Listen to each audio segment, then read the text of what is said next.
What's going on, guys, and welcome back to another video, and one that I haven't done for a long time, and it's a top 10, bringing these back. Originally it was meant to be my top 10 French players, but I've lost my list that I don't know where I've put it, so I will do that at some point. But today we're going to go with Barcelona, top 10 all time of my favourite Barcelona players. So let's get into it. Coming in at number 10, an icon of the club, one that's still held in high regard, been retired for a few years now, and was a captain, and it's Carlos Puyol. I remember him as a youngster with his long hair, but he was like no nonsense, a bit like a sort of a John Terry, kind of not afraid to get hurt, but also very good on the ball too. Probably a bit underrated on the ball, but I reckon he could have done a job if he had come over to England and played at any point. I think he would have suited the league, and it's a shame we never got to see that, but I had to include him in this list. He was a little bit before, I think he was involved with Guardiola, but I think his better years were probably a little bit before, when he was a bit younger. But look, one of the leaders on the pitch, and even at a young age, you could see that quality in him. More of an old school centre-back, and one that I had to include in this, because I don't think you can have a Barcelona list, really, without Puyol in it. So Puyol at number 10. Number 9, a little bit of one that I don't think a lot of people would put in theirs, but I've always rated him, even at other clubs he's been at, and that is Pedro. I liked him at Chelsea, but I remember his best football at Barcelona. I believe he had a certain record where he scored numerous goals in finals for Barcelona at crucial times, and I remember they had him on one wing and they had Alexis Sanchez on the other at one point. But just his technique, I think he was an underrated goal scorer.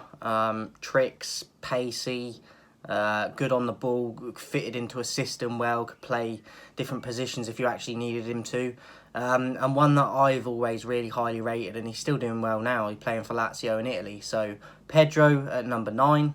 Number 8, another old school one that I remember, one of the first that I remember a lot from European football when I was growing up as a youngster, and that is Rivaldo. I've spoken about Rivaldo before. He was in my Brazilian top 10 that I did. I don't like that World Cup incident against Turkey at the corner flag, if you know, you know. But outside of that, he was a fantastic player and played on into his career a long time and retired quite late, I believe. I remember him at Olympiacos, but a great partner for Ronaldo in that Brazil team. Good chemistry with them, and I think for Barcelona, he was one that I always feared as a youngster when Manchester United had to go up against them, or just remember watching him for Barcelona and he would be their danger man. I know that he kind of was a bit hard to handle at Barcelona, and he kind of fell out with them in the end. But for me, he was one of my earliest childhood memories of a player that I remember a lot. And some of the goals he scored and the technique he had. Another one that I don't think a lot of people always include, but for me has to be on the list. So at number 8, Rivaldo. Number 7, David Villa. I think this guy was, at the time, I think he was arguably the best player in the world at times. Like, he could cut in and score, but he could also cross the ball. He could run back. He could be a kind of box-to-box, even out wide. And I think, obviously, defensive side of his game wasn't his kind of bread and butter. But if you really needed him to, he could probably do a job doing that too. So I think for Villa, and I remember for Spain, he was vital for Spain, helping them win the Euros. And I remember him in the World Cup squads and that as well. Like, just a brilliant player. One that I remember at times when I was growing up, that a few years there that he was just unplayable, and another one that you can't leave out. So David Villa, number 7. Number 6, Dani Alves. Recently, obviously, gone back to Barcelona, and he's still quality when you watch him. Obviously, he lost a bit of the pace he's had, but he's still very athletic, still very fit. He looks after himself tremendously, and I think he was a vital part of that Guardiola team when they were so dominant. Offered the kind of wing-back role very early on. It was like having a player in 2 positions, because he was that fit. He could cover the ground all the time and get back. He could offer set pieces if you needed him to. Quality on the ball with his passing as well, and he'd pop up with a goal now and again. And I just think that in terms of a system player for a team, he is quality, and he's one of my favourite ever, so especially as a wing back. So Dani Alves definitely has to be in this list, and he's at number 6. Number 5, Javi. Current Barcelona manager, doing a pretty good job there. A player that made it look effortless in what he did, and what he did was at an exceptionally high level of keeping the ball. Wasn't blessed with pace, but he was one of them players that was quick in his head. He knew what he was going to do before he received the ball, and he very, very, very rarely lost the ball because he was so clever, and because he didn't have that pace he needed to be. And his passing accuracy is one of the best passes ever in the history of football. Don't know his stats off by heart, but when you look at his pass accuracy, it's got to be up there with the best ever in history. So for me, Xavi has to make the list, and he's currently doing very well as a manager for Barcelona. I think he just fits that club because he was there for so long. He was captain, and now he's bringing that culture back in as a manager, and teaching the youngsters there that even though all the Iniestas, the Messis, and all this have gone, they're still keeping that La Masia kind of feeling there. Even though they've probably changed their system a bit, you still get that culture and that history and that he will offer. So I think it's vital that he's there at the moment. I'm glad that he's doing a good job. Xavi, number 5. Number 4, Sergio Busquets. This guy as a holding midfielder is ridiculous. Like Xavi in terms of not blessed with pace, but so clever that he's got a brilliant technique of control. His first touch is just unbelievable. Very rarely loses the ball. You probably count on a couple of fingers. like he's ridiculously good. Still doing it to this day. Captain of Barcelona, still going. One of the originals that's still there.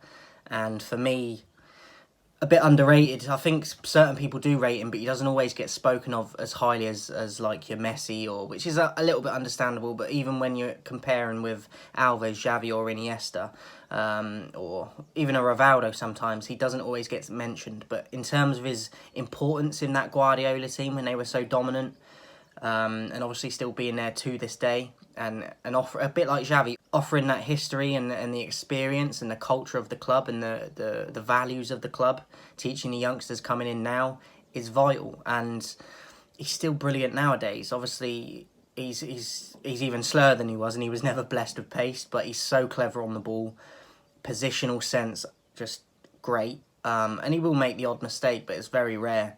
And in terms of his holding midfielder role that he played in that system, he's arguably top 2 or 3 players in terms of importance in that era of Guardiola. So for me, Busquets has to be in this list, definitely, and he's this low down because of it. So Busquets at number 4. Coming in at number 3, my favourite ever player, the one that I miss watching the most, and that is Ronaldinho. The guy was ridiculous on a football pitch. He was like an alien. The things he used to do in terms of tricks, he was underrated with his speed, his strength, his confidence, his mindset, the joy on his face every time he stepped onto a football pitch. Just the moments he gave us, the goals he scored, broke England's heart, but I still love him. Like, you can't not like the guy, and I know he's kind of had his problems off the pitch, but in terms of on the pitch, I don't think anyone comes close to what he did. Okay, he's more of an individual than a team player, but he was so good as an individual that he could affect the team in a positive manner because he was that good. I'm gutted that Manchester United didn't get him. He was very close to coming to Manchester United at one point, and he signed for Barcelona instead. And we got such magical and memorable moments in the Barcelona shirt, but we could have had them at United, and I'm gutted for that. But I still am glad and have gratitude because we got to witness a player like him. I'm just sad that I never got to witness him in person because, yes, you can appreciate players on the telly and YouTube clips and stuff, but when you see him in person doing it, it's a different thing. And if I could choose to pick any player to watch live in person at their prime, it would be Ronaldinho. Created his own tricks that people are still doing to this day. Just look at his clips on YouTube. Any youngsters that watch this that might not know about him or have heard his name but never watched him, do yourself a favour and go and watch some of his games or clips on YouTube of his skills. Unbelievable player, and he's my favourite ever player, and the one that I miss watching the most because he was an entertainer, but he could back it up with numbers, and I don't think anyone has come close to doing that before or since. So Ronaldinho, number 3, and he could easily be number 1 on this list, but the other 2 I've had to put a little bit lower just because of the importance of when they won so much, and that I liked them very much as well. So Ronaldinho, number 3. Coming in at number 2, Andres Iniesta. A player that grew on me over time more and more. Him and Javi were vital in that system with Barcelona under Guardiola, and Iniesta was the more attacking of the two, and Javi would sit a bit more, and Iniesta would attack more. Iniesta could also drop back and do that Javi role. They could swap. They were that good. He had a little bit more pace. The trickery on the ball, his touch, his first touch, unbelievable. You think he's one of them players that he's not lightning quick, but he's quicker when he's got the ball than when he hasn't got it. And he's one of them players that you think he'll tease you the ball and you think, I'm going to get that. And you don't get anywhere near it because when you go to make your move to tackle, he's already gone past you. He was one of them players, like, unbelievable close control, low centre of gravity, vital to Spain as well in when they won stuff. And just an unbelievable player. It's a shame that he went and retired in, where was it, China, I think it was. I'd love to have, another one I'd love to have seen in the Premier League because I think he was that good that he could have handled it, even though he was a small guy and he wasn't the most physical. He was so good at knowing what he was going to do before he got the ball and then doing it and literally taking the piss against his opponents. He was that good. And he's one of my favourite ever players. Just unbelievable quality. Go and watch him as well if you haven't seen him or know about him. Unbelievable player. And he was so important in that Guardiola team. I think if he wasn't available a lot of the time, I'm not saying they wouldn't have won stuff, but he was so crucial in that for me, and he has to be this low for me. Easily another one that could have been number one. So Iniesta in at number 2. And number 1 might be a bit of an obvious pick, but it's Lionel Messi. As I said, my favourite in this list ever is Ronaldinho. But there's no, you can't argue with the numbers of what, and I know he's not played for Barcelona, but just for argument's sake, the Messi and Ronaldo conversation, these two players have done stuff my lifetime that we might not ever see again in terms of the numbers and the consistency over time, year after year. I know it's gone wrong for Messi recently since he had to leave Barcelona and go to PSG, and I hate to see that, but he's recently won a Copa America that he's been after since his whole career. So I was delighted for him to win something with his country because it's an absolute shame that he's not won a World Cup because people always hold that Maradona thing against him when he's compared with Messi, and because they say Maradona won international titles, which Messi hasn't. And I'm gutted for him that he hasn't won that. He could maybe do it in this last World Cup coming up, but I can't really see it, even though they have a better team than last time. But we have to wait and see. But for me, unbelievable player. He was like a similar player to Ronaldinho. Didn't look human. Still doesn't at times. I know it's kind of not gone his way at PSG. But if you put him back in Barcelona, I'm convinced he would be the player he was when he left there. I know he has declined in terms of he might have lost a bit of pace. But talk about ball on a string and first touch and control and manipulating opponents and the ball. No one has ever done it better than him. I think Ronaldinho was better at tricks and that kind of unpredictability and showmanship, but you could argue Messi is a different showman in a different way. He's more of a team player, I think, Messi, than Ronaldinho probably was. But the amount of titles this guy's won, and like I said, if you want an example of someone dribbling, he's probably the best dribbler I've ever seen, Messi. In terms of close control, ball on a string, it's a magnet to his foot. Unbelievable quality, and he doesn't look human.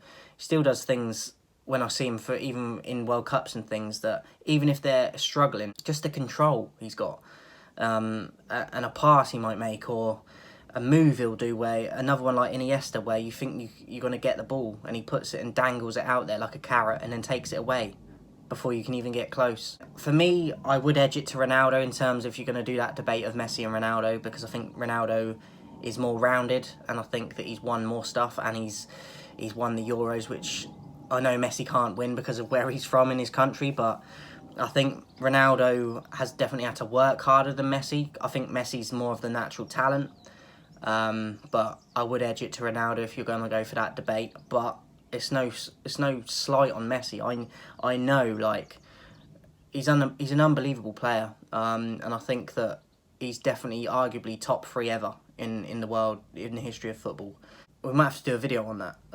But for me, yeah, Messi has to be number one on this list.